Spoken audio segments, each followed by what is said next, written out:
Hi everybody. Yes, I'm Georgina Pike Rowney, and I'm a researcher and practitioner in music, education and health based at ANU, and I'm a born and bred proud Canberran, and this is where I grew up, which is a beautiful mission brown and white monstrosity in Campbell.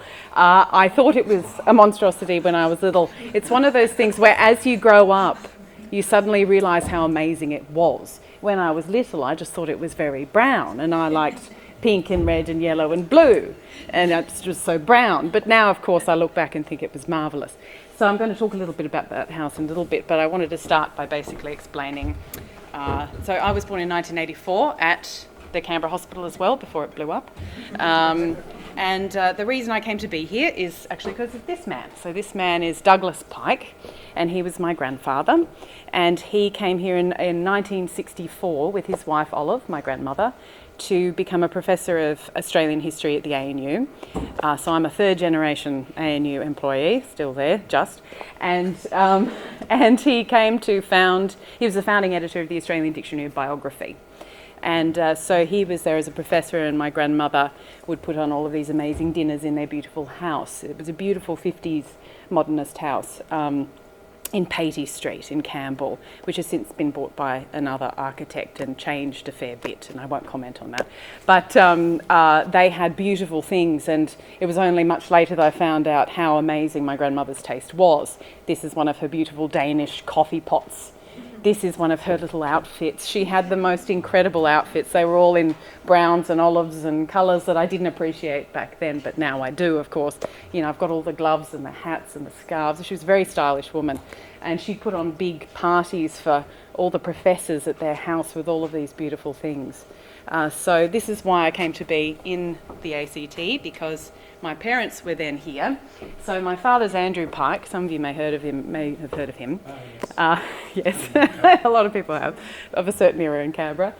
So there's my father was here at ANU studying a master's in Australian film, and later did the Dictionary of Australian Film as well. He wrote that. And my mother met him at ANU. So that's a picture of him at the ANU Film Group early on. Which is he? So he's the one on the right, in the polo neck.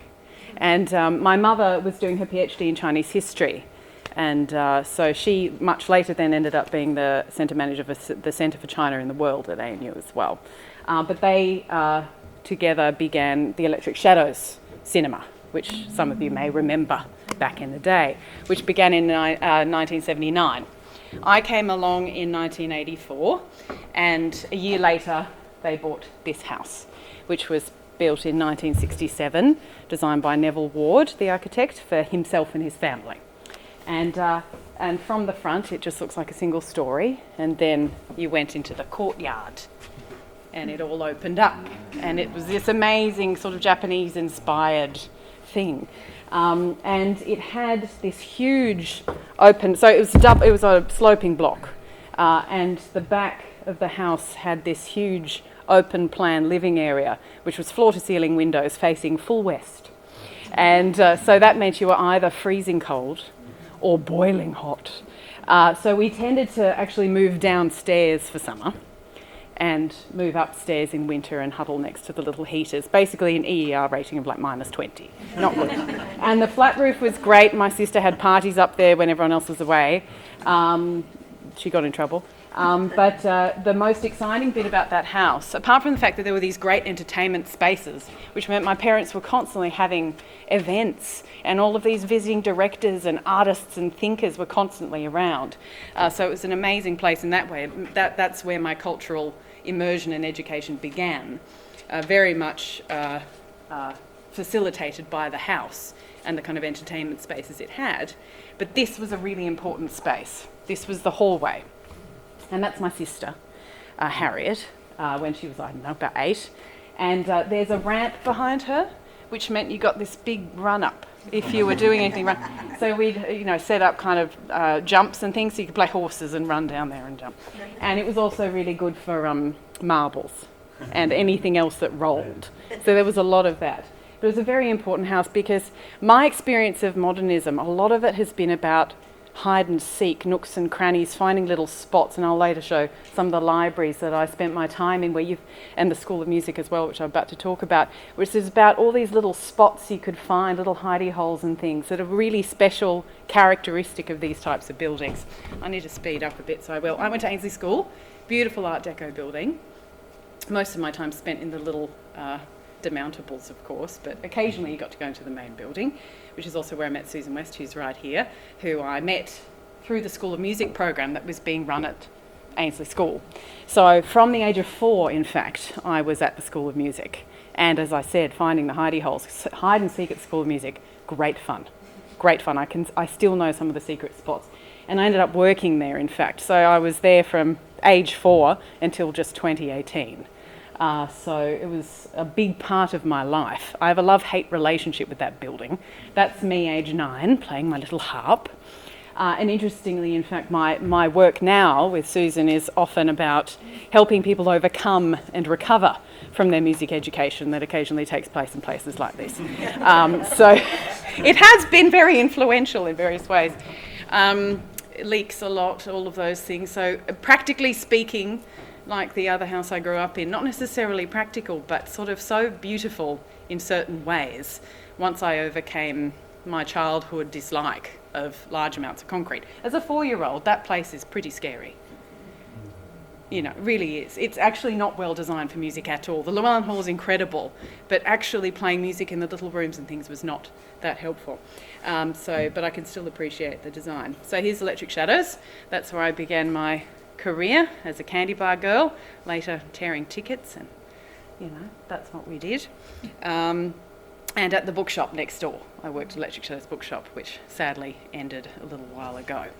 Again, a lot of education went on being at that cinema. I thought it was completely normal that people had a cinema to go to and could just chat to the projectionists, back when projectionists wore white lab coats and, were professionals at their job. And then here's the wonderful cinema centre, within which Centre Cinema was situated right underneath in the basement. And so I also worked there as a candy bar girl. And this is one of my photographs that I took, but that's what it looked like back in the 1990s when my parents took over. So they were still running Electric Shadows, and then they took over Centre Cinema as well. So meanwhile, and of course it's the beautiful Taglietti building, and I'm excited to hear from you soon. I also got to spend all this time, and I still get to spend my time, with the beautiful modernist buildings of ANU, and I love them. So there was the law school where some of my undergrad was spent. I quickly realised law was not my thing.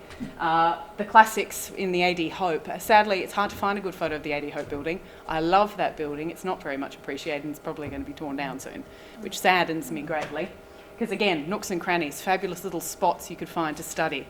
And the Menzies Library, which I just adore, and the Chifley. So all of my career has been shaped by these incredible spaces. And particularly University House. I became an early career fellow of University House in 2017. And in fact, I met my husband there in the Great Hall at one of the weekly dinners. And in fact, Amy was there. And we sat around one of the big tables and we talked about modernist architecture. And that's when I think I told you I grew up in a modernist house as well, which is probably why I'm here. So there you go. It all comes back around. So as I said, I find myself being drawn to these buildings now as I've developed, even though I didn't understand them when I was young. And I don't know if I love them or whether it's a slight Stockholm syndrome with that building. But when Martin and I were in Manhattan, we ended up getting engaged here, which is, again, I just sort of got drawn to it. It's like a bit of ACT. And this is the Breuer building, which is now run by the Met and used to house a Whitney Museum. And it's actually a fabulous building. And so we spent quite a bit of time there. So I wanted to end. I don't know how I'm going for time. I'll speed up. Am I all right? Yes. Okay, I can sing. That's why I'm here. So recently at CMAG, they had this fabulous exhibition, and there's Centre Cinema and Electric Shadows. It was very hard when the cinemas closed. It was very hard for my parents, I think. And Centre Cinema, particularly, in fact, was hard for my father because that's where he had his beginnings in the cinema world because he was hired as the cinema programmer for Centre Cinema in about, I don't know if it was when Dr. Zhivago showed, but it was pretty early on in the 60s. And so there was actually a song written in the 1970s for an ANU student review called Sunday Culture. all about getting your cultural education so you can name drop at parties and things. So you go and see the French New Wave films at Centre Cinema, and then you can name drop at parties and things. So I thought I'd sing this song because I sang it at the closing of Centre Cinema when you were there. So I thought I'd sing it for you now. Would you like to hear it? Yeah, I'll try and remember it. And if you don't know French New Wave, you won't know half of the names that are being dropped. I'm going to drop lots of them. It's about making fun of people like me, basically. So it goes like this. I don't believe in sport, it's really quite a bore. But when it comes to culture, well, that you can't ignore. Arty films in other spots never proved a draw. But now it's bliss I wouldn't miss Sunday at the Centre Cinema. I've seen Renoir and Bergman, Fellini, René Clair. I saw Truffaut on my back in that lovely sliding chair. I never understand them much, I just like being there. Sunday at the Centre Cinema. Mastroianni really sends me, Moreau quite unbends me, and Anthony Quinn is really quite unique. Marcina's very jolly, Cardinali's quite a molly, and in foreign films one always gets a peek.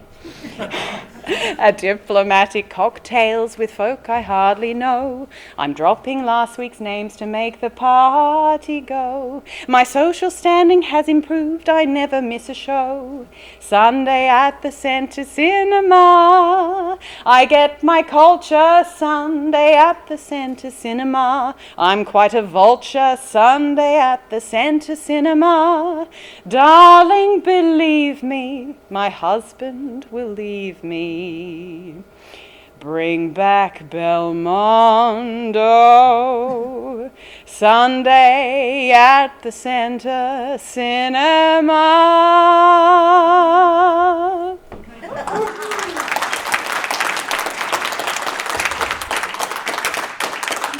If you don't know who Belmondo is, he was my first film crush.